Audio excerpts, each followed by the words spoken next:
Magandang araw, Bagong Pilipinas. Isinagawa ngayong araw, ika-27 ng Enero, ang PNP Kataguyod Meet and Greet kasama ang mga PNP accredited non-government organizations o NGOs dito sa bulwagan ng Lapu-Lapu, Camp Crame, Quezon City. Pinangunahan ang aktibidad ni Police Brigadier General Vina Guzman, Direktor ng Police Community Affairs and Development Group, katuwang si Mr. Elizier C. Bungabong, Pangulo ng PNP Kataguyod. Layunin ng pagtitipon na formal na makipagkilala at makipag-ugnayan sa mga partner NGOs, palakasin ang ugnayan para sa mas maayos na kolaborasyon, talakayin ang mga plano at programa sa hinaharap, at higit pang pagtibayin ng kooperasyon, hindi lamang sa pagitan ng PNP at NGOs, kundi maging sa kanila mismo. Bilang bahagi ng programa, nagsagawa ng mga lectures, kaugnay ng community partnership at police-NGO collaboration. Ginawaran din ng pagkilala ang mga outstanding NGOs bilang Best NGO of the Month.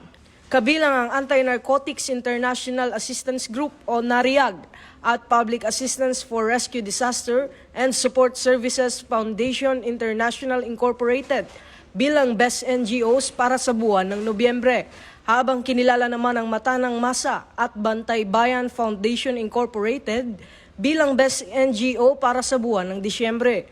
Ipinakilala rin ang Yakap ng Magulang Foundation Incorporated bilang bagong akreditadong NGO. Magandang araw po sa ating lahat. Ako po ay si Olga Alvarez Maborang, President ng Anti-Narcotics International Assistance Group o NARIAG. Ang advocacy po namin ay anti-drugs, community service, and brotherhood.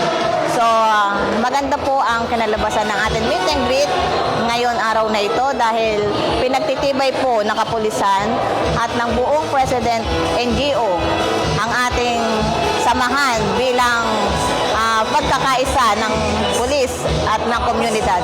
So ngayon pong araw na ito, kagandahan po nito ay nagkakaroon ng mas matibay at mas malawak na pagtutulungan ng bawat isa.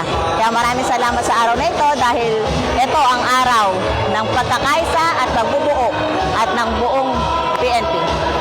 Ang award na natanggap natin ngayon araw na ito ay dahil po ito sa buong miyembro ng NARIAG. Dahil hindi naman po ito magagawa lang mag-isa kung wala po ang mga miyembro namin, mga officer and member. Kaya nagpapasalamat po ako sa kanilang lahat dahil sa kanila ay nakuha natin ang Best NGO ngayon taon na ito. So maraming salamat po dahil mas pagtitibayin pa namin ang pagtutulungan natin bilang magkakasama. Nagpaabot ng taus-pusong pasasalamat si Police Brigadier General Guzman sa lahat ng NGOs sa kanilang patuloy na suporta at pakikipagtulungan sa PNP at binigyang diin ang mahalagang papel ng mga ito sa pagsusulong ng kapayapaan, kaayusan at serbisyong pangkomunidad. Alam niyo po, the Chief PNP has recognized the importance po and value of our NGO partners. Napakalaking tulong po ang ibinibigay nyo sa ating Philippine National Police. Mga lugar at mga gawain po na hindi na naaabot ng amin, ng kapulisan. Kayo po ang pumupuno. Nadami po sa laki ng Pilipinas. 230,000 lang po ang pulis. So kailangan po talaga, napakalaki po ng tulong ng mga NGOs na katulad nyo. Na kayo po yung nagiging force multiplier. Samantala, tinitiyak ng PKG at ng buong hanay ng kapulisan na magpapatuloy ang ganitong mga aktibidad upang higit pang mapalakas ang PNP-NGO partnership para sa kapakanan ng sambayanan.